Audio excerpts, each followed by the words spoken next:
Have you ever woken up in the middle of the night, unable to move, with something watching you? Maybe a shadowy figure at the foot of your bed? A dark presence pressing down on your chest? You want to scream but you can't. You try to move but your body refuses to obey. Is it just a trick of the mind, or is something else there? Science calls it sleep paralysis, a strange and terrifying state where your brain wakes up, but your body is still locked in sleep mode. It happens when your mind and muscles don't sync up, leaving you trapped between dreaming and waking. But if it's just a biological glitch, why do so many people report the same terrifying experience? Why do they all see the same thing? Across cultures, across history, people have described the shadowy figure, the dark entity looming over them. Some call it the old hag, others call it the night demon, and some simply refer to it as the Hat Man. But here's the chilling part: these stories aren't new. They've been told for centuries, long before people could compare experiences on the internet. How is it that someone in modern-day America describes the exact same creature as someone from medieval Europe? Is it just a hallucination, or could something else be happening? Take the case of a man named David, a skeptic who never believed in the supernatural, until one night. He woke up, completely paralyzed, and saw a dark figure standing in the corner of his room. He felt an overwhelming sense of pure evil. The figure slowly moved toward him, pressing down on his chest, making it harder and harder to breathe. Just as he thought he was going to suffocate, it vanished, but the feeling of dread lingered. He told himself it was just a nightmare, until it happened again, and again. And David isn't alone.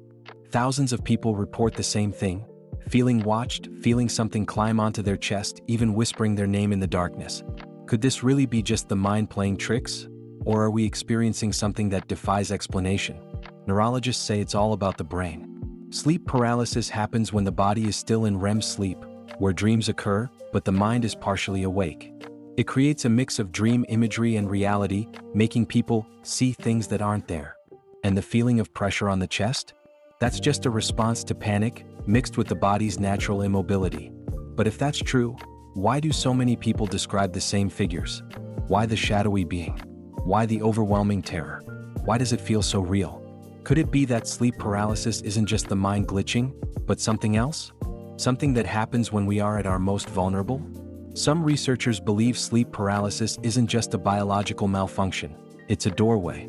A moment when our mind becomes tuned into something we usually can't see. What if, for a brief moment, we are perceiving beings that exist outside our normal reality? Entities that are always there, just waiting for the right moment to reveal themselves? Ancient cultures believed these entities weren't hallucinations, they were real. Some saw them as spirits. Others believed they were demons feeding off human fear. Some even say they are interdimensional beings, stepping into our world when we're in a state of paralysis. Could that explain why sleep paralysis often comes with overwhelming dread, a fear so deep that it feels like it's coming from outside us? And here's something even stranger. Many who experience sleep paralysis also report out-of-body experiences. Some describe a sensation of floating above their body. Others feel like they are being pulled somewhere else. Could sleep paralysis be more than just fear? Could it be a gateway? And if so, a gateway to what? If sleep paralysis is just a brain glitch, then there's nothing to fear, right? But if it's something else, how do we protect ourselves?